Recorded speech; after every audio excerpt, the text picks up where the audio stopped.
धारीवाल जी ने किया है वो धत्ता उन्होंने आंख दिखाने का काम हाईकमान को किया है, उनके भाषण कह रहे हैं और उस चीज को छुपाने के लिए अब कह रहे हैं कि जो होगा मंजूर सोनिया गांधी होगा, उसको छुपाना चाहते हैं। नमस्कार दोस्तों, आज हम बात करेंगे राजस्थान की राजनीति के बारे में। राजस्थान की राजनीति में अशोक गहलोत और सचिन पायलट का जिक्र बिल्कुल नहीं करेंगे।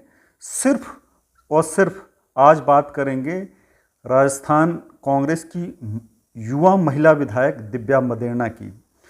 दिव्या मदेरणा पिछले 2-3 दिन से लगातार सियासी बैटिंग कर रही हैं, चौके छक्के लगा रही हैं और बड़े बड़े दिग्गजों को वो निशाने पर ले रही हैं और सोशल मीडिया पर चर्चाओं में हैं। लगातार उनके ट्विटर वायरल हो रहे हैं, उनके फेसबुक वायरल हो रहे हैं, उनके जो वीडियो हैं वो वायरल हो रहे हैं और वो क्या किसको किसको निशाने पर ले रही हैं। ये वही दिव्या मदेरणा है जो परशुराम मदेरणा की पोती हैं, जो 98 में परशुराम मदेरणा मुख्यमंत्री बनने वाले थे, उनके पास विधायक थे, लेकिन आला कमान के कारण वो मुख्यमंत्री नहीं बन पाए थे। वो विधानसभा स्पीकर बने थे और उन्हीं के नाम पर 98 में कांग्रेस सत्ता में आई थी। और आज तक जिस समुदाय से, जिस समाज से परशुराम मदेरणा आते थे, आज भी उस समाज को मुख्यमंत्री न बनने का, अपने समाज का मुख्यमंत्री न बनने का कसक है, मलाल है। और दिव्या मदेरणा किस तरह से सीधे सीधे तौर पे जिन्होंने परसों आला कमान के खिलाफ अनुशासनहीनता की, उनके बारे में क्या क्या लिखा वो आपको बताएंगे। देखिए, अभी थोड़ी देर पहले ही उन्होंने किसी से बातचीत में कहा कि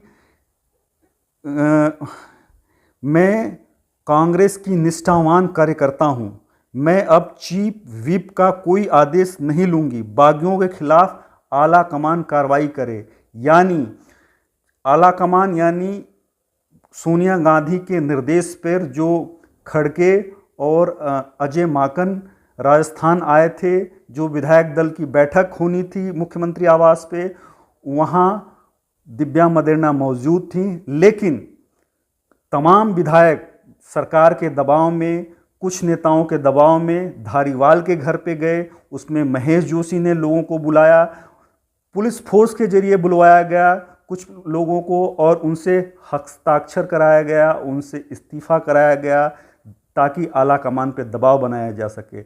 लेकिन अब कुछ विधायक खुलकर सामने आ रहे हैं और कह रहे हैं कि मेरे से ये गलत कराया गया, हम आला कमान के खिलाफ नहीं हैं, हम आला कमान के साथ हैं और हम आला कमान के आदेश को ही मानेंगे। लेकिन जिस दिन विधायक दल की मीटिंग बुलाई गई थी, उस दिन दिव्या मदेरणा सीएम आवास में सबसे पहले पहुंची थी। उन्होंने रीटा चौधरी के साथ अपना ट्विटर पे फोटो भी शेयर किया था और सारी चीज़ें उन्होंने बताया भी था।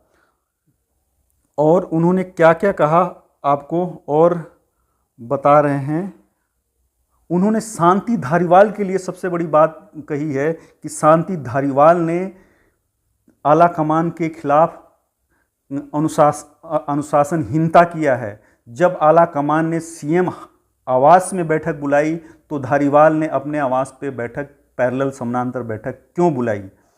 क्या 1998 में जब परशुराम मदेरणा के साथ सारे विधायक थे, उस समय आला कमान के निर्देश पर एक लाइन का प्रस्ताव पारित किया गया और किसी और को सीएम बना दिया गया, लेकिन परशुराम मदेरणा ने किसी के बगावत करने के लिए नहीं कहा, आला कमान के आदेश को सर्वोपरि माना और किसी तरह का हो हल्ला नहीं हुआ।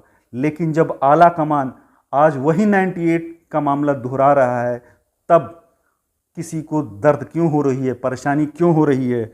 और लगातार उन्होंने ट्विटर पे महेश जोशी को, शांति धारीवाल को और उन तमाम लोगों को निशाने पर ले रही हैं जो आला कमान के खिलाफ है। और वो कह रही हैं कि मैं व्यक्ति विशेष की पूजा नहीं करती हूँ, मैं हमेशा आला कमान में उस परिवार की संतान हूँ, जो उस परिवार की सदस्य हूँ जिन्होंने आला कमान को भगवान माना है।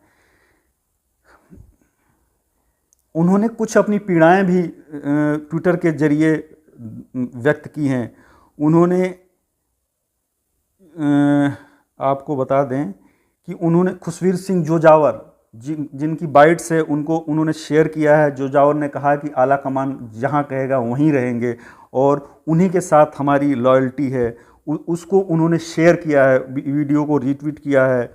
और उन्होंने महेश जोशी ने जो बात कही है उसका उन्होंने विरोध किया है। उन्होंने दिव्या मदेरणा ने ट्विटर पर लिखा है कि हाई कमान का विरोध कर, विधायक दल की मीटिंग का बहिष्कार कर, ब्लैकमेल कर, दबाव की राजनीति कर अपनी मांगें मनवाना, यह हाई कमान का फैसला हमें मंजूर है।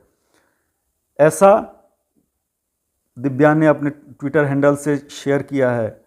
और उन्होंने कहा कि जो अधिकृत विधायक दल की मीटिंग है उसमें नहीं आना विधायकों की, ये सीधे सीधे तौर पे अनुशासनहीनता है। वो खुलकर बैटिंग कर रही हैं, वो किसी से डर नहीं रही हैं, किसी से घबरा नहीं रही हैं। बहुत सारे विधायक सरकार के सीएम से, मुख्यमंत्री से घबरा रहे हैं, लेकिन दिव्या मदेरणा खुलकर अपनी बात लगातार रख रही हैं। उन्होंने महेश जोशी और खासतौर पर धारीवाल को लगातार निशाने पर लिया हुआ है। दिव्या ने लिखा कि हाईकमान ऐसे नहीं मानेगा, यह शब्द शांति धारीवाल जी किए हैं, इसलिए हाईकमान को अपनी शर्तों मनवाने के लिए ब्लैकमेलिंग का खेल रचा गया था। खुद के घर पर विधायकों को भड़काऊ भाषण देते हुए कमाल ही कर दिया। ये संसदीय मंत्री के तेवर हैं। यह कह रहे हैं नोटिस आएगा तो जवाब देंगे। तो एक तरह से दिव्या मदेरणा शेरनी की तरह सियासत में बाहर आई हैं और अपनी तेवर दिखा रहे हैं। इस तरह का तेवर आज के किसी भी महिला विधायक ने नहीं दिखाया है, जो पिछले 4 साल में जो दिव्या मदेरणा दिखा रही हैं। और दिव्या मदेरणा के ट्वीट्स को, बयान को, खास तौर पे जो जाट समुदाय के लोग हैं, गुज्जर समुदाय के लोग हैं, मीणा समुदाय के लोग हैं, दलित समाज के लोग हैं, वायरल कर रहे हैं और उनको एक तरह से उनको लगातार उनको अपना नेता भी मान रहे हैं।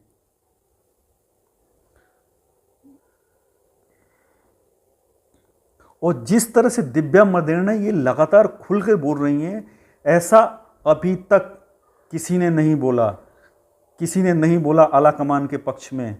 और दिव्या मदेरणा के मोर्चा खोलने के बाद ही एक के बाद एक विधायक अब आ रहे हैं कि हमसे गलत हस्ताक्षर कराए गए थे। खासतौर पे इंद्राज मीणा जो हैं, जो महिला विधायक हैं,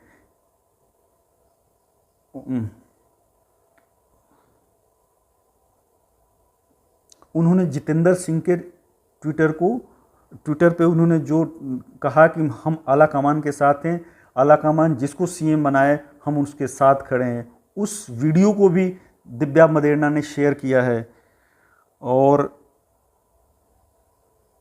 उन्होंने ये कहा है कि महेश जोशी विधायकों के इस्तीफे क्यों लिखवा रहे थे जब उन्होंने सभी विधायकों की मीटिंग सीएम आवास पर फ़ोन करके बुलाया था। तो इससे एक तरह से जो आक्रामक तेवर दिव्या ने दिखाया है, इससे दिव्या मदेरणा की एक अलग पहचान बनी है। और उन्होंने ये दिखा दिया कि जिस तरह से उनके बाबा, उनके ग्रैंडफादर, उनके पिता आला कमान के साथ कंधे से कंधा मिला के साथ चले, उसी तरह से दिव्या मदेरणा भी अब कंधे से कंधे मिलाकर आला कमान के साथ चलेंगी। चाहे सीएम के लिए कोई भी प्रत्याशी हो, आला कमान चाहे सीएम जिसे बनाए, उसके साथ दिव्या मदेरणा खड़ी हैं। और युवाओं के बीच में वो एक तरह से शेरनी की तरह सामने आई हैं। आज के लिए इतना, धन्यवाद।